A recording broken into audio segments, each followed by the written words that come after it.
হলো ১ প্রশ্ন ট্রপিক চলন কাকে বলে? উদাহরণ দাও।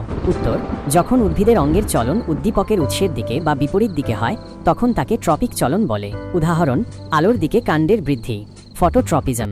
২ প্রশ্ন ন্যাস্টিক চলন কাকে বলে? উদাহরণ দাও।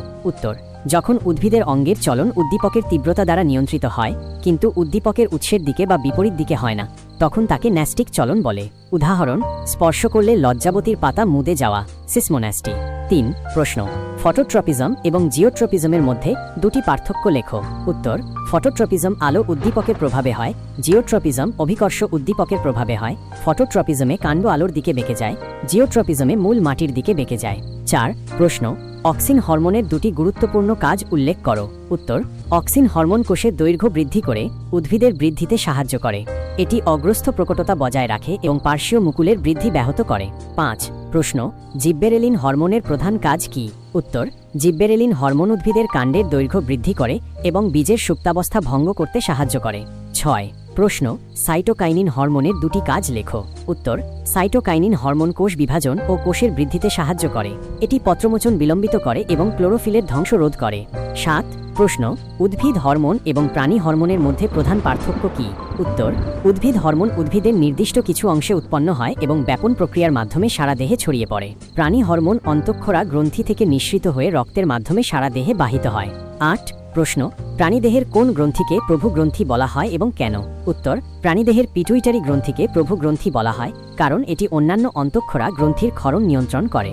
৯ প্রশ্ন থাইরয়েড গ্রন্থি থেকে নিঃসৃত দুটি হরমোনের নাম ও তাদের কাজ লেখো। উত্তর, থাইরক্সিন শরীরের বিপাক হার নিয়ন্ত্রণ করে, ক্যালসিটোনিন রক্তে ক্যালসিয়ামের মাত্রা নিয়ন্ত্রণ করে।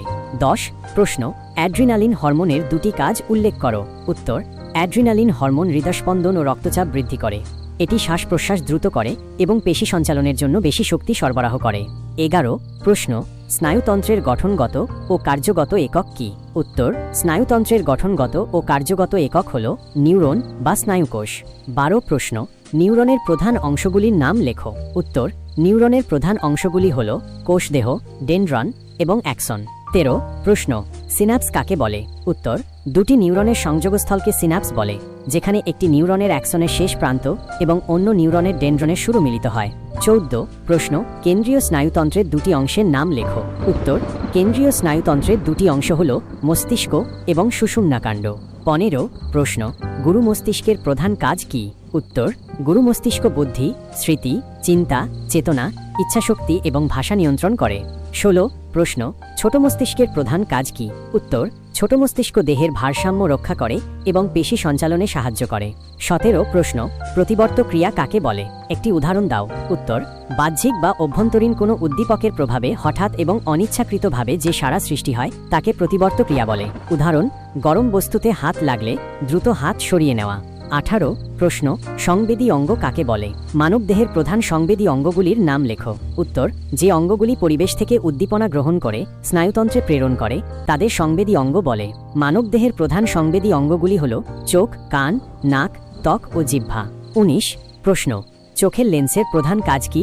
উত্তর, চোখের লেন্স আলোকরশ্মিকে রেটিনার উপর ফোকুসোল্কার করতে সাহায্য করে, যার ফলে আমরা স্পষ্টভাবে দেখতে পাই। ২০ প্রশ্ন কানের প্রধান কাজ কি? উত্তর, কানের প্রধান কাজ হল শব্দ গ্রহণ করা এবং দেহের ভারসাম্য রক্ষা করা।